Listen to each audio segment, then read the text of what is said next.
రాష్ట్ర ఇన్ఛార్జిలో రామచంద్రపురం పట్టణం. ఈరోజు నిన్న రామచంద్రపురం నియోజకవర్గం వెంకటాయపాలెంలో వైఎస్ఆర్సిపి కాపుల పార్టీ మీటింగ్ అని రాష్ట్ర ఉప ముఖ్యమంత్రి వర్యులు జనసేన అధ్యక్షులు శ్రీ కొణిదెల పవన్ కళ్యాణ్ గారిపై అనేక విమర్శలు చేయించారు. గౌరవ ఎమ్మెల్సీ త్రిమూర్తులు గారు ఆహ్వానించి ఈ విషయం ఎందుకు చెప్తున్నానంటే, గౌరవ త్రిమూర్తులు గారు 2 రోజుల ముందు ప్రెస్ మీట్ పెట్టి వెంకటాయపాలెంలో మేము కాపులకి మీటింగ్ పెడుతున్నాం వైఎస్ఆర్సీపీ నాయకులందరికీ అంటే, పార్టీ మీటింగ్ తప్పులేదు. ఎందుకంటే రాజకీయాల్లో అనేక పార్టీలు ఉంటాయి, ఎవరు పార్టీ మనుగడ వాళ్ళు కాపాడుకోవడం వాళ్ళ ధర్మం. కానీ మనకి జన్మనిచ్చిన 1994లో ఈ రామచంద్రపురం నియోజకవర్గంలో జన్మనిచ్చిన రామచంద్రపురం నియోజకవర్గం నుంచే ఈరోజు కాపులను అత్యున్నత స్థాయికి తీసుకెళ్తున్న వ్యక్తి ఎవరంటే శ్రీ పవన్ కళ్యాణ్ గారు. ఆయనకి వ్యతిరేకంగా ఈ మీటింగ్ పెట్టించడం ఎంతవరకు సమంజసం అని ఒక గురువుగా మిమ్మల్ని నేను అడుగుతున్నాను సార్.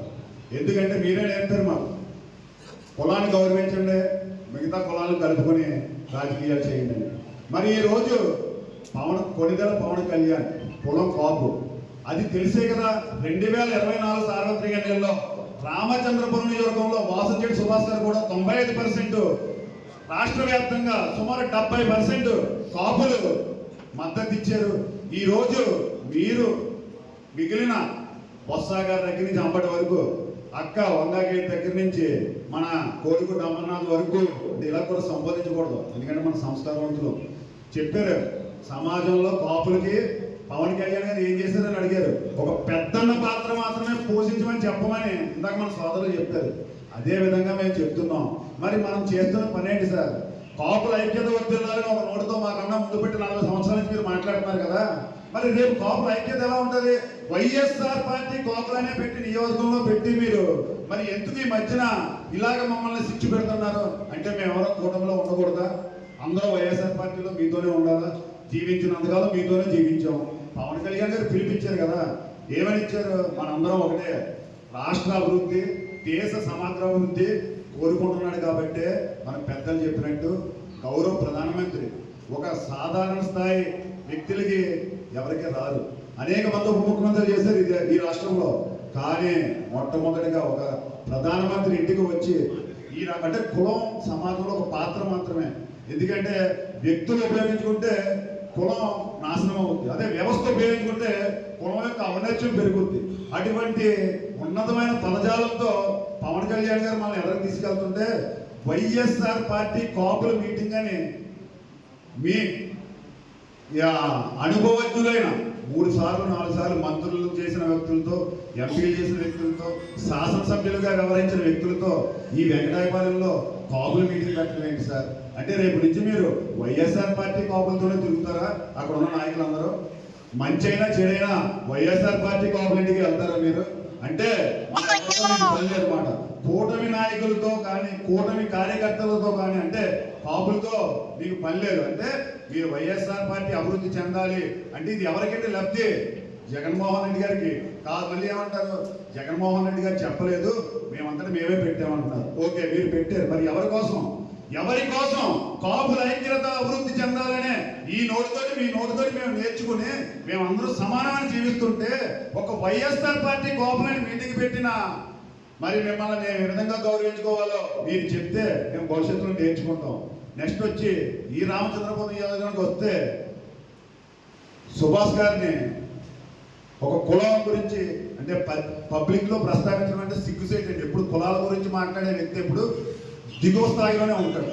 అది నిజం. ఎందుకంటే రాజ్యాంగం సమాన హక్కులు అనేది అందరికీ, అన్ని కులాలకు సమాన హక్కులు ఇస్తారు. కానీ ఒక కులం గురించి ప్రెస్ మీటింగ్ చెప్పుకునే స్థాయి వచ్చినప్పుడు ఆ జాతిలో ఆ జాతి యొక్క పుట్టిన యువకులు కానీ యువతులు కానీ ఏదైనా పెద్ద పేరు తెచ్చుకున్నప్పుడు చెప్పాలి, లేదా ఒక పదవి అలంకరించినట్టు చెప్పాలి. కానీ ఇంకో వర్గం కింద విడదీసిన మీరు మా చేత ప్రెస్ మీట్ పెట్టే స్థాయికి దిగజార్చారంటే ఇదేనా మీ పెద్దరికం సార్?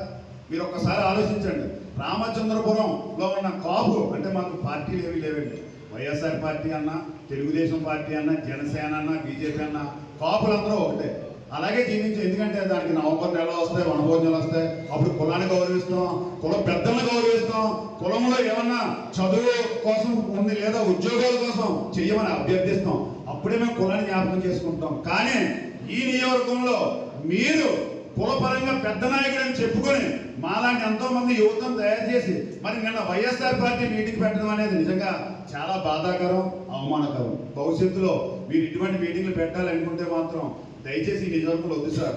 దానికి నిదర్శనం కాపులు సుభాష్ గారిని నమ్మి ఈరోజు గెలిపించారు. కాపులు అంటే ఒక నమ్మకం. ఆ నమ్మకాన్ని కూడా 2 లక్షల చెట్టుబజ్జీలో ఉన్న సభలో నేను కాపు సామాజికం వల్ల నెగ్గాను అని వాసంజేటి సుభాష్ చెప్పాడు. అది కాపులకి ఇచ్చిన విలువ. అంత గౌరవంగా మేము బతుకుతున్నాం. అలాగని మేము పొగర్లకి తిరుగుతలేదు. వాసంజేటి సుభాష్ గారితో ఏ కాపు వ్యక్తి కానీ లేదా జనసేన నాయకులు కానీ లేదా బీజేపీ నాయకులు కానీ కళ్ళు పొగలతో తిరుగుతలేదు. ఆ గౌరవాన్ని కాపాడుకుంటూ బడుగు బలహీన అగ్రవర్ణ పేదలైన కాపులు రేపొద్దున సమాజంలో ఆర్థికంగా ఏ విధంగా అభివృద్ధి చెందాలని వాసంజేటి సుభాష్ గారి చుట్టూ తిరుగుతున్నాం తప్ప సార్ వారిని ఆశించి కాదు, యాశించి కాదు.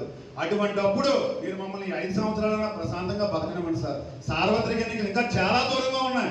అప్పుడు మీరు కుల రాజకీయాలు చేస్తారో లేదా మత రాజకీయాలు చేస్తారో, విధ్వంసాలు సృష్టిస్తారో, లేకపోతే మాలాంటి వాళ్ళ మీద ప్రయోగాలు చేస్తారో.